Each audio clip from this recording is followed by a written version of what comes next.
Paul Walker's death in 2013 was the result of a devastating car crash, but there was more to it than a high-speed vehicle. Months after the accident, the actor's autopsy report was released, and its details are chilling. Movie star Paul Walker died at the age of 40 in an explosive car crash in November 2013. The Fast and Furious franchise actor was killed when a sports car he was riding in crashed and went up in flames in a single-vehicle accident in Santa Clarita, California. The driver and friend of Walker's, Roger Rodas, was also killed in the crash that was caught on video by a witness. Walker's death was a devastating loss to his family, friends, and fellow actors who worked with him in the Fast and Furious films. A lot of suspicions loomed about what caused the fatal car crash and the specifics on how it took his life. The fact that no other car was involved in the accident raised a lot of questions. People wondered if speed, drugs, or a mechanical error was at fault. It would take several months before a full autopsy report was released. Paul Walker was born on September 12, 1973 in Glendale, California to Paul and Cheryl Walker. He was the first of 5 children, with 2 brothers and 2 sisters born after. His acting career kicked off in 1984 with his debut in the TV series Highway to Heaven. In 1986, he earned his first movie role as Professor Bennett in the horror comedy film Monster in the Closet. Walker would continue acting on various TV shows from the late 80s into the early 90s. He starred in other notable films of the 90s, such as Varsity Blues and She's All That. I'll pick the girl.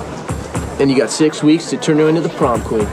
But his big acting break would come in 2001 when he was cast in the premiere film of the Fast and Furious series as his character Brian O'Connor. The role propelled Walker into Hollywood stardom, and he was one of the most recognizable faces of the films. Walker continued to star in most of the series' sequels. The final film he worked on, Furious 7, would come out after his death in 2015.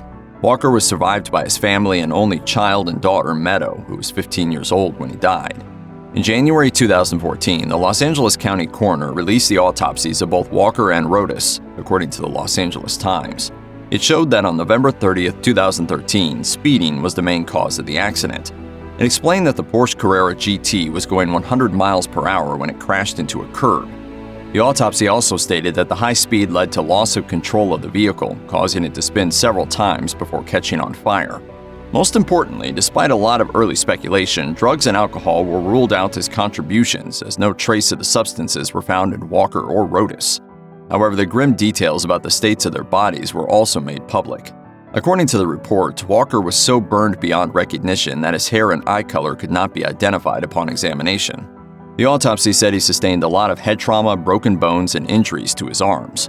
It even revealed that a portion of his skull was exposed and nearly his entire body was charred from the crash.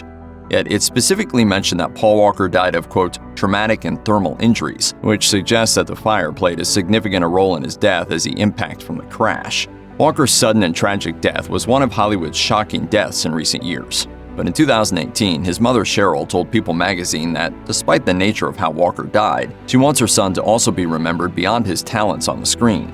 She said, "I think so many people think, oh, he was just a movie star who was killed in a car accident, but there was so much more to him. That was just a piece of who he was. He was an amazing man." His mother, along with other people who were close to the actor, talked about him in a documentary titled I Am Paul Walker.